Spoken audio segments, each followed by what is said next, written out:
Where are they now?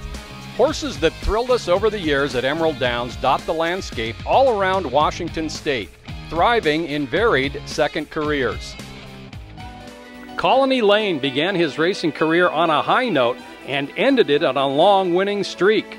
Now he's living the life of leisure at the McDonald Farm in Marysville. He was purchased by Frank McDonald and the Jennies, Wally and Bonnie.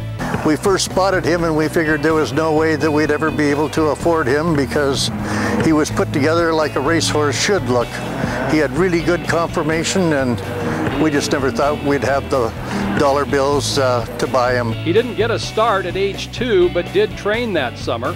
I broke him myself and he was like climbing on glass. And as any rider can tell you, is that when you climb on a horse that way, you know when you're on something nice. And he was that way. And we x-rayed his knees. I would say he probably has x-ray therapy every 6 weeks, and they weren't closed even in September, so we just turned him out till the following year.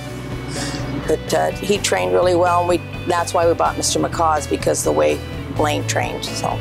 Full brother Mr. McCaw won 2 Emerald Downs Stakes and was 3rd in the 2004 mile.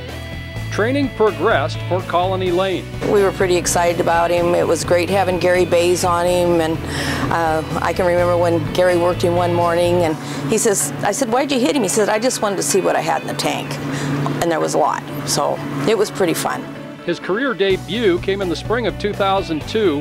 He was a top-class runner from the start. Biggest win? That was in the inaugural Washington Cup. And Colony Lane is tearing away with the Washington Cup Classic. Colony Lane 4 in front, Alpha Rune in 2nd, and a big win. Colony Lane scores impressively. It was the first stake that Frank and I had won together, and it was great. The horse ran fantastic. He was claimed in 2005, but his racetrack success wasn't over. How about winning your final 8 career starts? At the end of the streak, McDonald got him back. well, Jim Ferguson called me up and offered the horse back to me. He had run real good for Jim down there. 8 races in a row was almost unheard of. Soon enough, he was back at Emerald Downs. We brought him down here and used him for a saddle horse, took horses to the gate, took Mr. McCaw's full brother to the gate. And then he just got a little bit arthritic, and we just said, we can't do this. We're not gonna hurt him. So Frank took him home, and now he's got a home for life. I took him back up to the house, and I ride him every once in a while, and he'll be okay for the rest of his life. He's become a role model to other horses. He is part of the family. The cat's down there with him, the dogs are down there with him. Everybody that comes around knows Colony Lane.